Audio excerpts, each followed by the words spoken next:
الحمد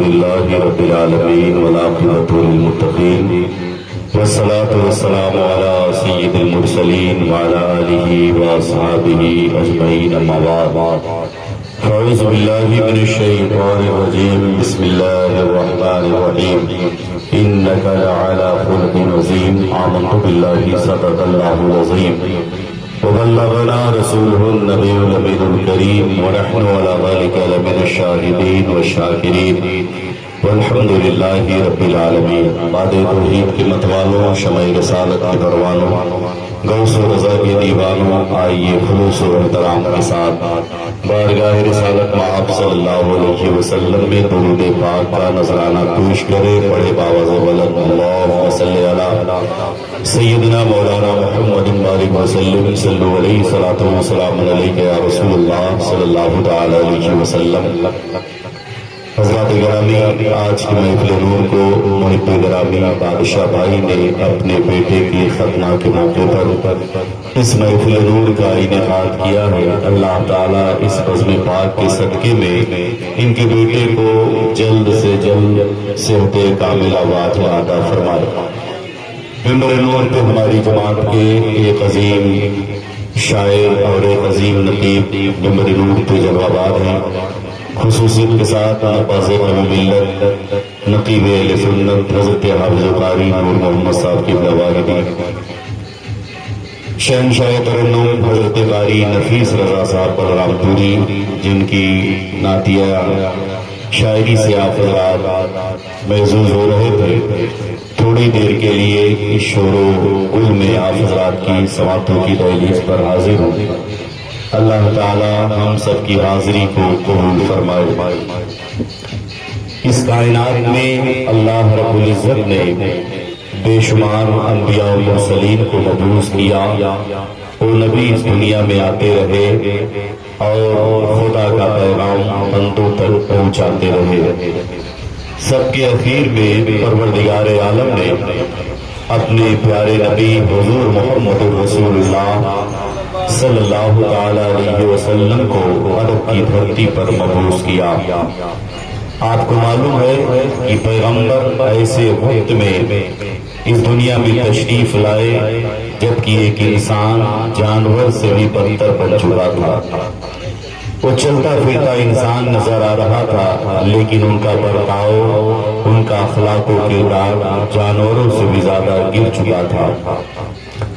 ایسے بھیانک ماحول میں پیغمبر اسلام نے ایسا اخلاق و کردار پیش کیا ہے کفار عرب کے سامنے کہ دشمن بھی آپ کے اخلاق کو دیکھ کر کے آپ کا گربیدہ ہو گیا اور آپ پر دل و جان فدا کرنے کے لیے ہر موقع پہ وہ تیار رہتا تھا۔ آپ عرب کی تاریخ اٹھا کر دیکھیں، ایک انسان دوسرے انسان کا دشمن بنا ہوا تھا۔ اگر ایک مرتبہ کسی قبیلے میں، کسی محلے میں، کسی شہر میں لڑائی ہو جاتی تو لڑائیاں صدیوں چلا کرتی تھی، لیکن پیغمبر اسلام صلی اللہ علیہ وسلم نے ایسا کردار پیش کیا ہے اپنی دھرتی پہ کہ لوگ حضور کے کردار کو دیکھتے رہے اور دین اسلام قبول کرتے رہے، حضور کے دامن میں آتے رہے۔ یہ حضور کا ہی اخلاقی کریمانہ تھا کہ بت پرستوں کو اللہ کے نبی نے خدا پرست بنا دیا۔ آپ دیکھیں اس کائنات میں بہت سے لوگ ایک دوسرے سے محبت کرتے ہوئے نظر آئیں گے۔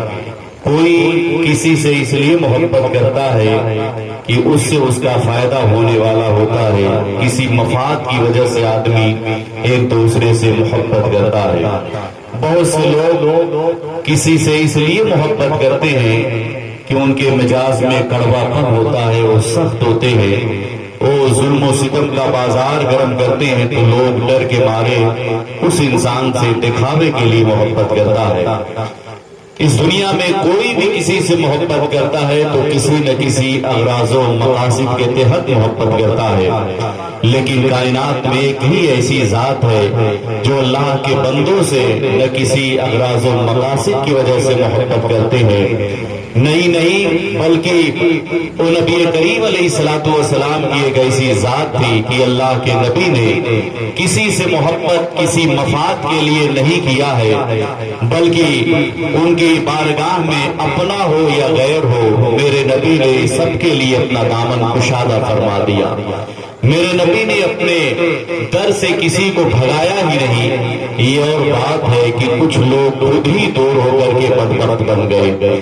آپ پیغمبر کی تاریخ اٹھا کر دیکھیے، پیغمبر اسلام نے کبھی کسی کا دل نہیں توڑا، کبھی کسی کے اوپر ظلم و ستم کے پہاڑ نہیں توڑے، بلکہ جو لوگ نبی سے قریب ہوتے گئے وہ دامن اسلام میں آتے گئے۔ آئیے دیکھیے فتح مکہ کے موقع پہ میرے نبی علیہ الصلوۃ والسلام ایک مکان کے دیوار سے ٹیک لگا کر اپنے کسی صحابی سے گفتگو کر رہے تھے۔ وہ مکان ایک کافرہ عورت کا تھا۔ وہ کافرہ عورت جیسے دیکھتی ہے کہ مسلمانوں کے نبی ہمارے مکان کے دیوار سے ٹیک لگا کر بات کر رہے ہیں، تو بغض و حسد اور جلن کی بنیاد پر اس نے اپنے مکان، اپنے گھر کی کھڑکیوں کو، دروازوں کو صرف اس لیے بند کر لیا کہ کہیں محمد کی آواز اس کے کان کے پردے سے ٹکرا نہ جائے اور وہ اس کا دیوانہ نہ بن جائے۔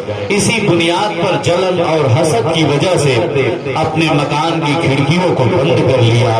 اسی وقت سید الملائکہ جبریل امین حضور کی بارگاہ میں حاضر ہوتے ہیں، سلام عرض کیا، کہا یا رسول اللہ، جس مکان کے دیوار سے آپ ٹیک لگا کر اپنے صحابی سے گفتگو کر رہے ہیں، یا رسول اللہ یہ مکان ایک کافرہ عورت کا ہے، اور اس نے جلن اور حسد اور دشمنی کی بنیاد پر اس نے اپنے مکان کی کھڑکیوں کو بند کر لیا ہے، مگر یا رسول اللہ تعالیٰ نے ابھی اس کے دل کی کھڑکیوں کو کھول دیا ہے، ابھی وہ آپ کی بارگاہ میں آئے گی اور کلمہ پڑھ کر کے اسلام کے دامن میں آ جائے گی۔ تھوڑی دیر کے بعد اس عورت کے دل کی کیفیت بدل جاتی ہے، گھر کے اندر سے باہر نکلتی ہے، حضور کے قدموں میں آ کر کے کلمہ پڑھ کر کے مسلمان ہو جاتی ہے، اسلام کے دامن میں آ گئی۔ حضور علیہ الصلوۃ والسلام نے کبھی کسی کے اوپر زیادتی نہیں کی، بلکہ لوگ حضور کا فیض پاتے رہے۔ اگر وہ دنیا میں ذرہ تھے تو پہاڑ بن گئے، اگر وہ قطرہ تھے تو سمندر بن گئے۔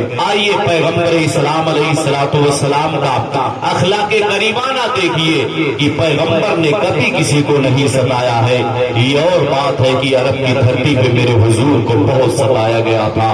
وہی مکہ، وہی شہر مدینہ ہے، موقع پہ اللہ اکبر، کفار مکہ نے حضور کو اتنا پتھر مارا تھا کہ حضور کا چہرہ لہو لہان ہو گیا تھا۔ صحابہ نے عرض کیا تھا یا رسول اللہ ان بدبختوں کے لیے دعا کر دیجئے، اللہ تعالیٰ ان کو ہلاک کر دے۔ پیغمبر اسلام نے اس وقت ہاتھ اٹھایا تھا تو یہی دعا کیا تھا، اے اللہ یہ میری قوم مجھے نہیں پہچانتی، انہیں ہدایت عطا فرما دے۔ خدا کی قسم ایسا مہربان رسول آپ کائنات کو ڈھونڈیں گے تو کوئی ایسا نہیں ملے گا۔ پیغمبر اسلام نے کبھی کسی کو نہیں ستایا، کبھی کسی کو اپنے در سے نہیں بھگایا۔ یہ اور بات ہے کہ جو حضور سے قریب آ گیا تو اگر ذرہ تو پہاڑ ہو گیا، اور جو دور ہوا تو ہمیشہ کے لیے بدبخت ہو گیا۔ اللہ اکبر، آؤ اپنے نبی علیہ الصلوۃ والسلام کی سیرت دیکھو۔ پیغمبر اسلام صلی اللہ علیہ وسلم نماز پڑھ رہے ہیں، نماز کی حالت میں ایک دن ابو جہل ہاتھ میں پتھر لے کر کے آتا ہے، حضور کو مارنے کے ارادے سے آتا ہے۔ حضور نماز پڑھ رہے تھے صحن حرم میں، ابو جہل پتھر لے کر انتظار کر رہا تھا کہ جب یہ سجدے میں جائیں تو انہیں پتھر سے ماروں۔ میرے نبی سجدے میں گئے، ابو جہل پتھر لے کر کے حضور کو مارنا چاہ رہا تھا کہ اس کا ہاتھ شل ہو گئے، اس کا ہاتھ لولا ہو گیا اور ہاتھ اس کا کام نہیں کر رہا تھا، یہاں تک کہ جب پتھر مارنے کے لیے آگے بڑھا تو اس کے ہاتھ شل ہو گئے، لٹک گئے۔ وہاں سے کانپتے ہاتھتے ابو جہل بھاگا تھا۔ لوگوں نے پوچھا اے ابو جہل تو نبی کو پتھر مارنے کے لیے آگے بڑھا تھا، کیوں اتنا چلاتے چیختے ہوئے بھاگ رہا ہے؟ اس نے کہا تھا اے لوگوں، جب میں مسلمانوں کے نبی کو پتھر مارنے کے لیے آگے بڑھا تو میں کیا دیکھتا ہوں کہ میری طرف ایک خطرناک اژدہا منہ پھیلائے ہوئے آ رہا تھا، اگر میں آپ پیچھے نہیں ہٹتا تو اژدہا مجھے کھا جاتا۔ روایت میں آیا ہے کہ جس پتھر کو لے کر نبی کو مارنے کے لیے آگے بڑھا تھا وہ پتھر اس کے ہاتھوں سے جا کر کے چمٹ گیا تھا اور بہت چھڑانے کی کوشش کی گئی تھی لیکن وہ پتھر نہیں چھوٹا تھا۔ آخرکار ابو جہل حضور کی بارگاہ میں آیا اور آ کر کے گڑ گڑانے لگا کہ آپ کرم فرما دیں یہ پتھر میرے ہاتھوں سے چھوٹ جائے۔ میرے نبی نے دعا کیا تھا تب جا کر کے پتھر اس کے ہاتھ سے الگ ہوا تھا۔ اللہ اکبر، میرے نبی نے کبھی کسی کو نہیں ستایا۔ یہ اور بات ہے کہ مکے کی دھرتی پہ پیغمبر کو اتنا ستایا گیا ہے اسلام کے لیے کہ میرے آقا فرماتے ہیں کہ جتنا مجھے ستایا گیا ہے دین کے لیے اتنا کسی نبی کو نہیں ستایا گیا ہے۔ آؤ آگے دیکھو، میں اپنے نبی کا اخلاق پیش کرنا چاہتا ہوں۔ وہی شہر مکہ ہے، آپ کو معلوم ہے ابتدائی اسلام میں ابو جہل اور کفار مکہ نے اتنا شور برپا کیا تھا، اتنا افواہ پھیلایا تھا کہ معاذ اللہ محمد ابن عبداللہ بہت بڑے جادوگر ہیں۔ کیوں؟ اس لیے کہ مکے کی تاریخ ان لوگوں کے سامنے تھی۔ آپ تاریخ اٹھا کر دیکھیے، حضرت بلال نے کلمہ پڑھا، امیہ نے اتنا مارا، گرم گرم چٹانوں پہ انہیں گھسیٹا گیا، گرم گرم پتھر ان کے سینے پہ رکھا گیا، گلے میں رسی کا پھندا ڈال کر کھینچا جا رہا تھا، لیکن بلال نے کبھی اسلام کو نہیں چھوڑا۔ عمار ابن یاسر کی زندگی کو دیکھ لیجیے، دھوپ میں جلایا گیا، آگ کے انگاروں پر لٹایا گیا، یہ سب کچھ برداشت کیا لیکن عمار ابن یاسر نے اسلام نہیں چھوڑا۔ حضرت سمیہ کے ناک کے نیچے نیزہ مار کر شہید کیا گیا لیکن حضرت سمیہ نے اسلام کو نہیں چھوڑا۔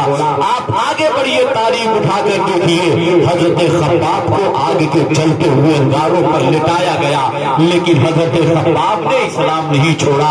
حضرت زبیر کو چٹائی میں لپیٹ کر دھونی دی گئی، طرح طرح سے ستایا گیا لیکن انہوں نے اسلام نہیں چھوڑا۔ ابو جہل نے یہ ساری تاریخ کو دیکھ لیا تھا کہ مسلمانوں کو ستایا گیا ہے، ان کو تہے تہے کیا گیا ہے، سولی پہ لٹکایا گیا ہے، دنیا کی ہر مصیبتیں ان کو اوپر اٹھائی گئی ہے لیکن یہ اسلام چھوڑنے کے لیے تیار نہیں۔ جب وہ سب کچھ کر کے ہار گیا تو اس نے ایک افواہ پھیلایا۔ افواہ کیا تھا؟ جب دشمن ہارتا ہے نا تو افواہ ہی پھیلاتا ہے۔ اس نے یہ کہا تھا معاذ اللہ یہ محمد ابن عبداللہ اتنے بڑے جادوگر ہیں، اتنے بڑے جادوگر ہیں کہ کوئی ان کا چہرہ دیکھ لیتا ہے، کوئی ان کی بات سن لیتا ہے تو ان کا دیوانہ بن جاتا ہے۔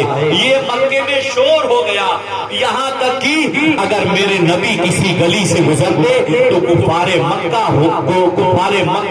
حضور کو دیکھ کر کے اپنا راستہ بدل دیتے تھے۔ وہی شہر مکہ تھا۔ ایک دن میرے آقا مکے کی گلی سے گزر رہے تھے، کیا دیکھا؟ ایک ضعیفہ اپنے گھر کا سارا سامان اکٹھا کر کے گٹھڑی باندھ کر کے دروازے پہ رکھ کر کے کسی کا انتظار کر رہی تھی کہ کوئی راہگیر ادھر سے گزرے تو یہ گٹھڑی میں اپنے سر پہ لاد کر کے مکہ چھوڑ کر کے کہیں دور چلی جاؤں۔ اپنے دروازے پہ کھڑی ہو کر انتظار کر رہی تھی، تب تک پیغمبر اسلام کا اسی گلی سے گزر ہوا۔